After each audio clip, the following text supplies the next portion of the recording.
Welcome to Sports Leadership, Topic 3A, Part 1, where we talk about diversity. Remember earlier in the course we've looked at the 7 important questions. The question we're going to consider in and amongst the other diversity information we look at in this topic is the issue of differences between male and female leaders and explore whether we think there are differences between the two. So what is diversity? Got a definition here from Chemers, Oskamp and Constanzo. Any mixture of items characterised by differences and similarities. Basically what they're saying is it's just a dolly mixture. It's a mix of anything. That's what diversity is. We're not looking for the same, we're looking for different. We need to think about what our terms of diversity are. Are we talking about ethnicity or gender or age, social diversity, technical diversity, diversity in thinking, diversity in skills and ability, sexual diversity, physical diversity?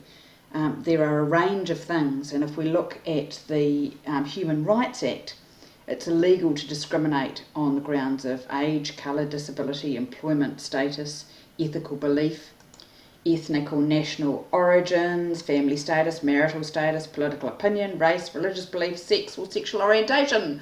So there's quite a lot of things that actually come together to form diversity. Interestingly, we've got a difference in our Human Rights Act to Britain, where in New Zealand it doesn't say anything about body shape, whereas in the British Human Rights Act you aren't allowed to discriminate in terms of physical appearance either. Diversity isn't about assimilation, so it's not making everyone the same. It's actually about making everybody unique. We've come from this idea of a melting pot where we're going to make everybody the same colour, to diversity is a problem to be solved, through to valuing the difference that we all bring to the table. It's about treating people equally, not about differentiating because they are different, and this has to be driven from the top down in an organisation. Differences are good because you end up with an increase in creativity and innovation when you get a whole load of different minds thinking about things from a different angle. So, our own attitude in New Zealand.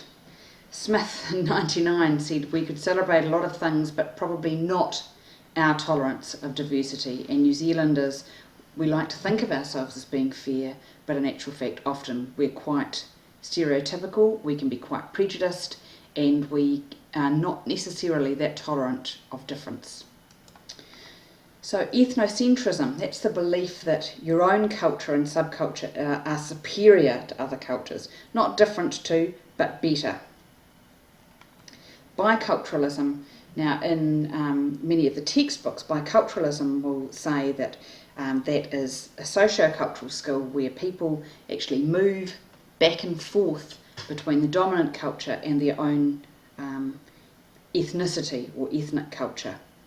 In New Zealand that's quite different, because biculturalism in New Zealand is set down in law to be the Māori partner of our Treaty of Waitangi, and everyone else is the multicultural partner who are partner to that bicultural treaty.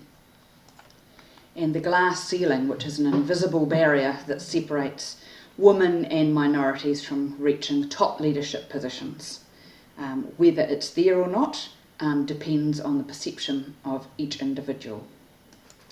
Now there's a whole range of ways that the glass ceiling plays out. We get the white male club, which is considered to be that WASP males are dominant in society. We get mirror hiring, whereby we hire people who look like the shape of the last person who was in the position. We get stereotyping, where we assume that because you are this, then you will behave in this way.